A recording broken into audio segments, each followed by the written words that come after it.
中共伫9月初3呢，要伫咧北京天安门举行阅兵典礼。当讲中国国家主席习近平也会来检阅这部队发表谈话。但是陆委会就下令讲，禁止政府人员、捌做过国安，还有小将以上人员参加相关活动。陆委会在今仔个再提醒讲，若准伫咧中国发展的台湾艺人，也唔通替中共统战宣传，发表伤害中华民国的言论。 胜利80周年大会第3次综合演练。中国93阅兵典礼最近最后一届彩排，除了动员1万名的解放军，佮出现真侪大型武器装备、典型军事威慑。当讲中国总书记习近平也要发表谈话，也拿咱陆委会明确下令禁止中央地方政府的人员，也佮捌做过国安中工课，也是少将以上的人员参加相关的活动，也提醒伫中国发展的台湾艺人，不应该对内发声宣传。尤其是在93阅兵。 要维护国家的主权尊严跟整体利益，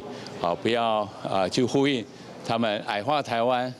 伤害中华民国的相关言论。区水正也指出，政府继续查捌发表政治表态言论的20多位艺人，然后结果就会对外说明。若对中国想要以阅兵典礼，像对日本抗战的历史危机权，部分学者认为讲，赖政府无扩大举办怀念纪念活动反制，真可惜。